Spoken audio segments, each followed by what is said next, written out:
बोल जयकारा बोल मेरे श्री गुरु महाराज की जय। श्री अमर ज्योति दर्शन ग्रंथ श्री प्रयागधाम। एक बार श्री सतगुरु दाता दयाल जी ने मौज में फरमाया कि हमारा ख्याल है कि झेलम एक्सप्रेस ट्रेन यहाँ उरली स्टेशन पर रुकनी चाहिए। इससे श्री प्रयागधाम में मनाए जाने वाले पर्वों पर आने वाली संगतों को सुविधा मिल जाएगी। महापुरुषों की मौज दरगाही मौज होती है। आपने महात्मा आत्म प्रेमानंद जी और बम्बई के रहने वाले एक भगत जी को इस कार्य हेतु बम्बई जाने की श्री आज्ञा फरमाई। श्री आज्ञा पाकर दोनों बम्बई पहुंचकर रेलवे के CPTM मित्तल जी से जाकर मिले और उन्हें ये विनम्र अनुरोध किया कि हम श्री प्रयागधाम से आए हैं।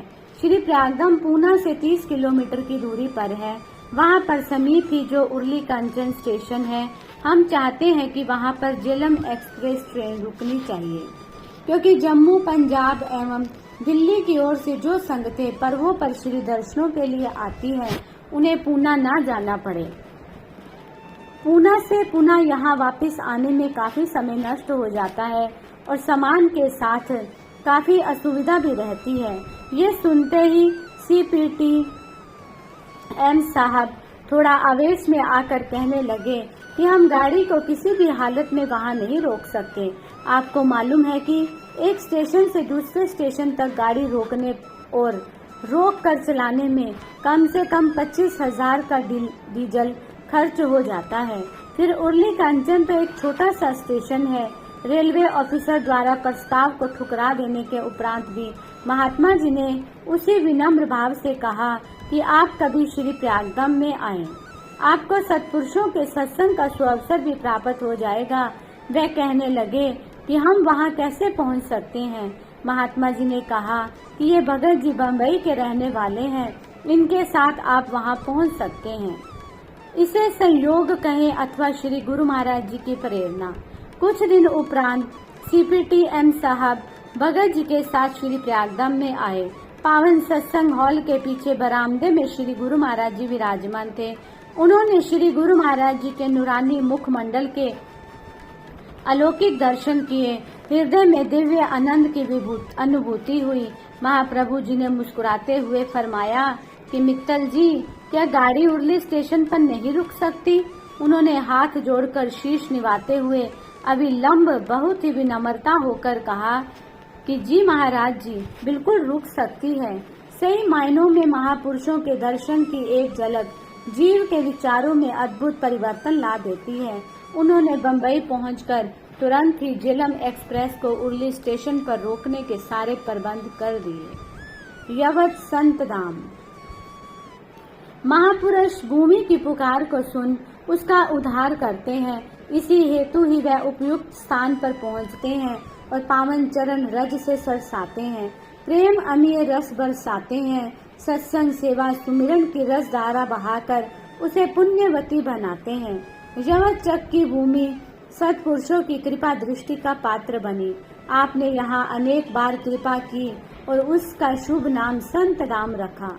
आप माघी के पर्व पर श्री प्रयागधाम में विराजमान थे। सहसों की संख्या में संगते श्री चरणों में परम मनाकर सच्चे सुख व आनंद से भरपूर हो भक्ति का लाभ उठाकर अपने घरों को प्रस्थान कर गई। पर्व के पश्चात आप प्रायः पंचगनी या यवत चक पर कुछ दिनों के लिए कृपा फरमाते। इस बार यवत चक संत धाम पर जाने की श्री मौज उठी। आप कुछ महात्मा जनों के साथ यवत पधारे।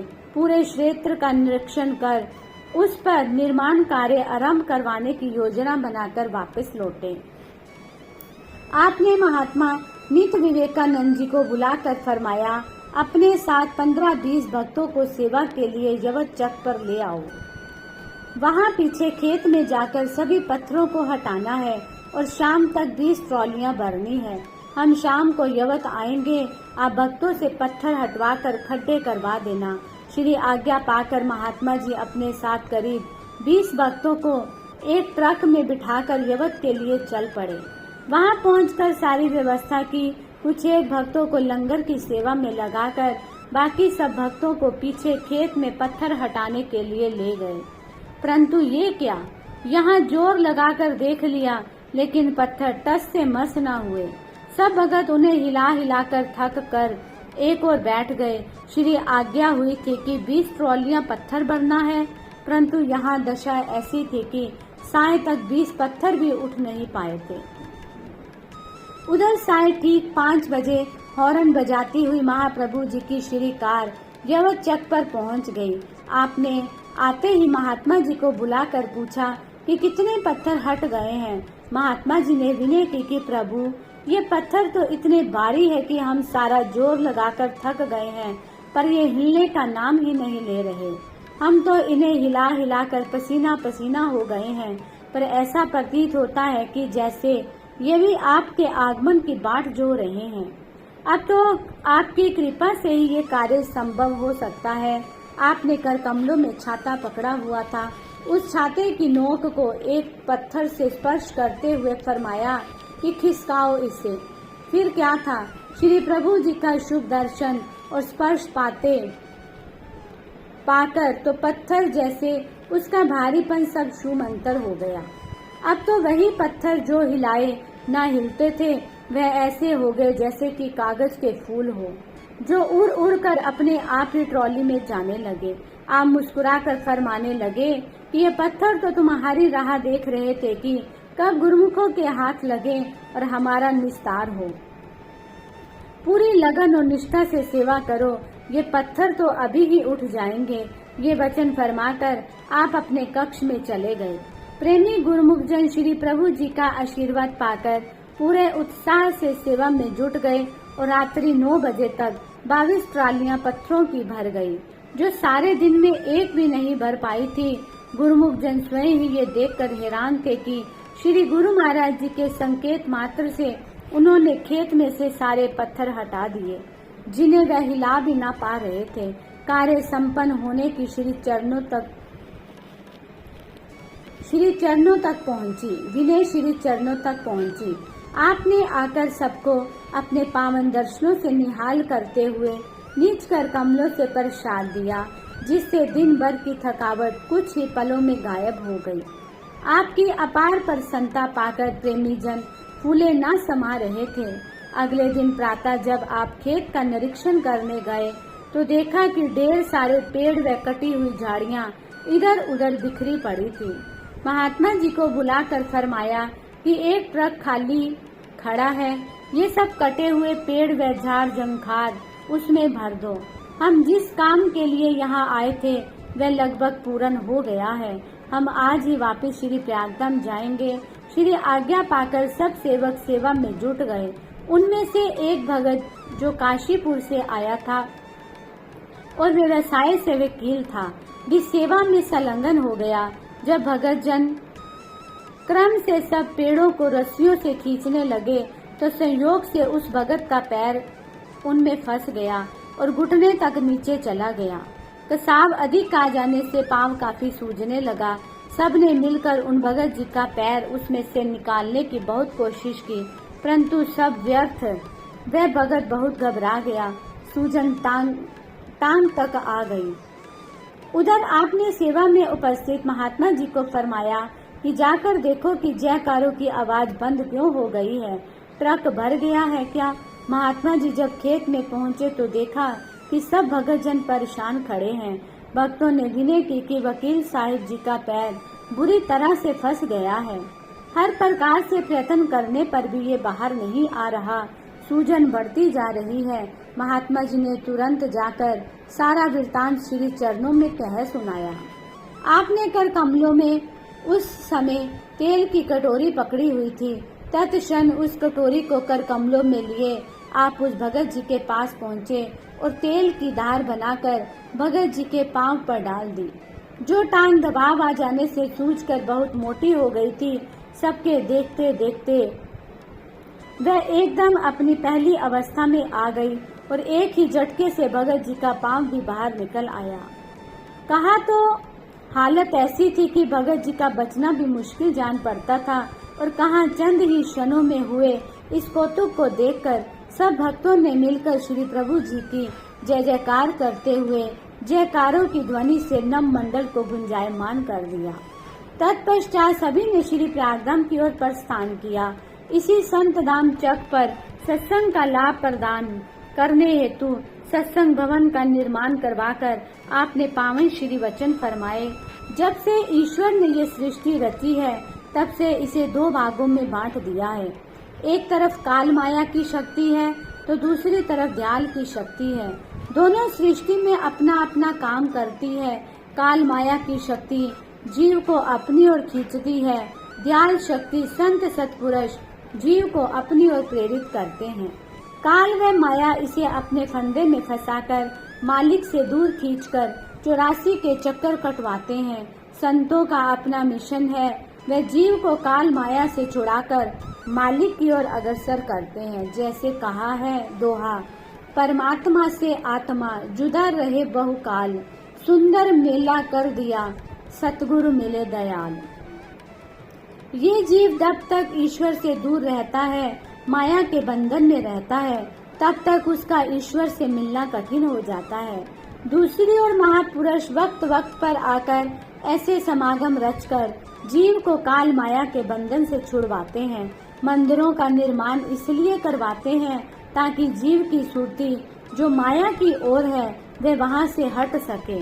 आम लोग इसी में ही गलतान रहना चाहते हैं, वे इससे बाहर नहीं निकल सकते। जिन जीवों के पिछले पुण्य संस्कार होते हैं वे महापुरुषों की शरण में आकर धीरे धीरे भक्ति की ओर प्रवृत्त हो जाते हैं। ऐसे ही संस्कारी जीवों के ख्याल पुख्ता हो जाते हैं। जिनके ख्यालों में दृढ़ता एवं परिपक्वता आ जाती है, उन्हें कोई ठेस नहीं पहुंचा सकता। अन्य जप तप नियम व साधन भक्ति की पहली मंजिल है।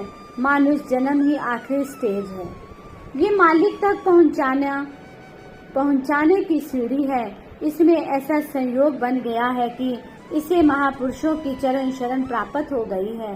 भक्ति के नियम मिल गए हैं। इनको अपने जीवन में धारण कर जीव अपने जीवन को सफल बनाकर मालिक की प्रसन्नता को प्राप्त कर लेता है। सब प्रेमी गुरुमुख श्री प्रभु जी की असीम कृपा को पाकर आभार प्रकट करने लगे और श्री चरणों में कोटि कोटि मुबारकबाद देने लगे। उन्हें निहाल कर आपने श्री प्रयागधाम की ओर प्रस्थान किया।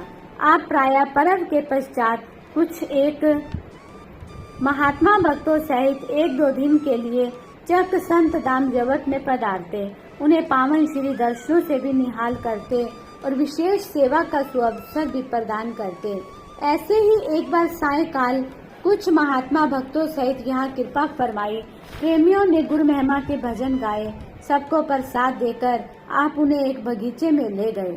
फरमाया कि बगीचे में कितनी झाड़ियाँ लगी हैं, सब उखाड़ कर बाहर फेंको और पूरी सफाई करो। श्री आज्ञा पाकर सब सेवा में जुट गए। आप स्वयं भी वहाँ एक कुर्सी पर विराजमान हो गए। सब प्रेमी पूर्ण उत्साह से झाड़ियाँ काटने लगे, झाड़ू लगाने लगे। इस प्रकार सफाई का कार्य आरंभ करवाकर आप अपने कक्ष में आ गए। इधर कुछ ही पलों में उस बगीचे की सफाई पूर्ण हो गई। प्रेमी जन सेवा कार्य निपटाकर सत्संग भवन की ओर चले गए। उनमें से एक भगत जी जो विदेश से आए हुए थे, वे आंखें मूंदकर वहीं ध्यान में बैठ गए। कुछ समय पश्चात एक महात्मा जी उस बगीचे में गए तो देखा कि भगत जी वहां अकेले ही ध्यान मगन बैठे हैं। उन्होंने जाकर पूछा कि सब गुरुमुखों के चले जाने पर आप अभी तक यहाँ क्यों बैठे हैं? भगत जी ने कहा, मैं आपसे एक विनती करना चाहता हूँ। मैं वर्षों से जिस चीज के लिए तड़प रहा था वह मुझे आज प्राप्त हो गई है।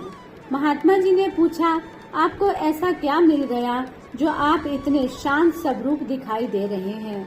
भगत जी ने कहा, महात्मा जी, मैं श्रीमद् भगवत गीता जी की 4 पंक्तियां प्रतिदिन पढ़ता हूँ, जिसमें भगवान श्री कृष्ण जी अर्जुन को उपदेश देते हुए प्रायः ये फरमाते हैं कि कर्म ही प्रधान है। तुम जो भी कर्म करोगे उसका फल अवश्य मिलेगा। मैं नित्य प्रति भजन सुमिरन करता हूँ, परंतु मुझे कभी भगवान के दर्शनों का सौभाग्य नहीं मिला, इसलिए मेरा मन बहुत अशांत रहता था। आज जब महाप्रभु जी सब गुरुमुखों से बगीचे में सेवा करवा रहे थे, स्वयं विराजमान होकर सुंदर दर्शन दे रहे थे, प्रसाद दे रहे थे, तब मुझे अपनी आंखों के सामने वह सारा दृश्य दिखाई दे रहा था जो भगवान श्री कृष्ण ने अर्जुन से कहा था। ऐसा लग रहा था कि जैसे श्री गुरु महाराज जी भगवान श्री कृष्ण के रूप में सामने कुर्सी पर विराजमान होकर सबको श्री दर्शन दे रहे हैं और सबसे उनके पूर्व पुण्य कर्मों के अनुसार सेवा करवा रहे हैं। आज इस अलौकिक रूप में उनके दिव्य दर्शन करके मेरा मन बिल्कुल शांत हो गया है।